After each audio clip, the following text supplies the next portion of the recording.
Bismillah, salatu salam ala rasulillah. Salam alaikum wa rahmatullah, chers frères, chères sœurs. C'est toujours notre rencontre d'échange. Alhamdulillah, aujourd'hui, nous avons fini les 10 premiers jours de l'Hijjah. Nous sommes dans le 10e. Et cette deuxième journée, c'est quoi? C'est la fête. La fête de l'Adha. Le jour de l'Aïd al-Adha, c'est une occasion pour nous tous de fêter quelque chose, la fin de quelque chose. Allah subhanahu wa ta'ala, il a privilégié des jours, par exemple le mois du Ramadan, pour fêter le fait d'accomplir l'adoration et ce pilier, le pilier de l'islam qui est le jeûne.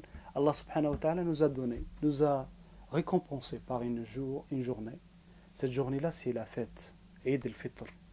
Aujourd'hui, en finissant les 10 premiers jours de Dhul Hijjah, Allah subhanahu wa ta'ala nous a récompensé aussi. Avec quoi? Avec cette journée, qui est la journée de Eid al-Adha. Al-Eid, c'est la fête, c'est le bonheur et de la joie. Nous sommes dans une société qui a plein de fêtes. Nous constatons clairement, malheureusement, que ces fêtes-là sont des fêtes de consommation et d'oubli de l'essentiel.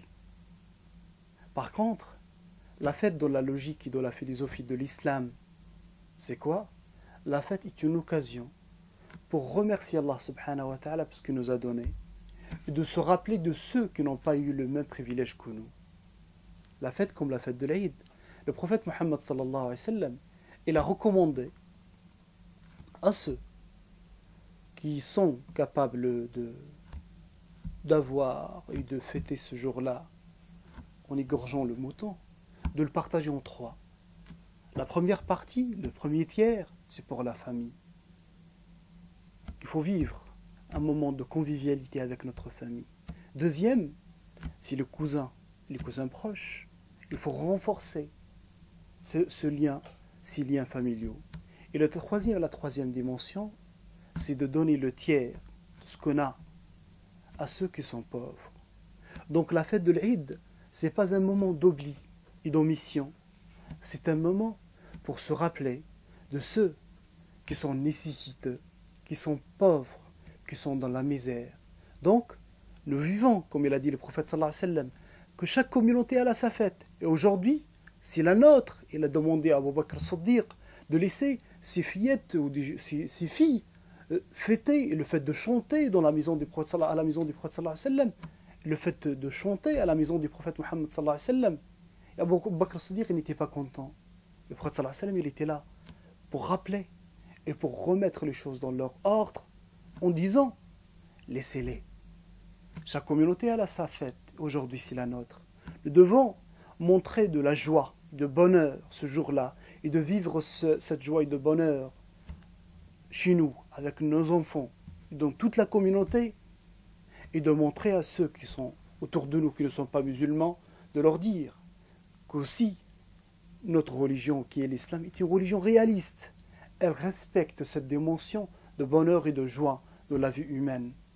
Et en même temps, sans oublier ceux qui sont nécessiteux et pauvres. Et sans oublier aussi, si nous avons des malentendus familiaux, il faut travailler pour survaincre et de se réconcilier avec les gens et de se réconcilier avec ceux avec lesquels nous avons des malentendus. C'est une occasion pour renforcer les liens familiaux et en même temps pour se rappeler et de vivre cette solidarité avec ceux qui sont pauvres et nécessiteux. Le mot al-Adha, elle est mal traduite, le fait de dire c'est la fête des sacrifices. C'est vrai, c'est le sacrifice. Mais sacrifier quoi et pour quel objectif? C'est pas la fête comme ils disent nos enfants aujourd'hui, c'est la fête du mouton. C'est vrai, ça peut être, c'est vrai. Mais c'est quoi l'objectif? C'est quoi la finalité? Est-ce que c'est pour égorger? Est-ce que c'est pour manger de la viande? Nous pourrons avoir la viande en dehors de ces jours-là et sans passer par une fête. Allah subhanahu wa ta'ala, il a envoyé pour chaque communauté un prophète ou un messager. Mais pour embellir cet édifice qui est la prophétie, Allah subhanahu wa ta'ala, il a envoyé un prophète qui est pour toute l'humanité. Ce prophète qui est le prophète Mohammed sallallahu alayhi wa sallam. Et parmi les pratiques essentielles de l'islam, c'est ce jour de la fête. C'est pour célébrer un événement qui est arrivé au père du prophète, qui est Abraham alayhi salam. Mais dans cet événement, c'est un moment de joie et de bonheur qui est l'Aïd.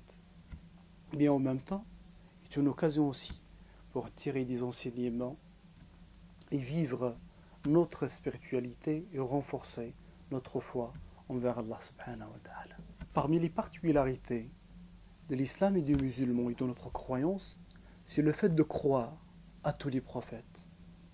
Celui qui croit au prophète Muhammad sallallahu alayhi wa sallam, qui nie l'existence de la prophétie de Ibrahim alayhi salam, d'Abraham, ou de Moussa, de Moïse, ou de Isa, de Jésus, comme prophète, comme un homme qu'Allah subhanahu wa ta'ala a choisi pour qu'il soit un prophète, cette personne-là, même s'il croit au prophète Muhammad sallallahu alayhi wa sallam en tant que messager, le fait qu'il ne croit pas aux autres prophètes,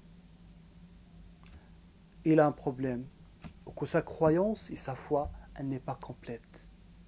Voilà, le jour de l'Eid al-Adha, le fait de célébrer cet événement qui est arrivé à Ibrahim alayhi salam et à son fils Ismaïl, c'est une occasion pour manifester notre tolérance envers les autres communautés, même si on ne partage pas avec eux la même croyance, parce que l'islam est une religion qui est venue pour compléter et porter le message de tous les prophètes, de Adam alayhi salam, d'Adam jusqu'au prophète Muhammad sallallahu alayhi wa sallam, et de porter ce message à toute l'humanité, vers toute l'humanité. Voilà, l'occasion de l'Eid est un moment pour vivre cette tolérance envers les autres communautés et en même temps pour se rappeler de l'importance de notre message et de notre mission et de notre devoir. Dans notre acheminement vers Allah subhanahu wa ta'ala, nous avons les obstacles. Les obstacles, c'est les tentations. Mais les obstacles, ce sont des choses toujours illicites. Il y a des choses qui sont licites.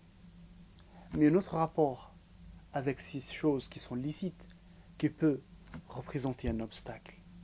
Le fait d'avoir des enfants et le fait d'aimer ces enfants est quelque chose d'obligatoire et quelque chose de naturel, et quelque chose de demandé, de recommandé, d'aimer nos enfants, d'aimer notre famille, nos femmes, nos enfants, est une obligation humaine, avant qu'elle soit une obligation religieuse. À condition que notre amour envers nos enfants sera une force, une synergie qui nous aide dans cet acheminement vers Allah subhanahu wa ta'ala et pas le contraire.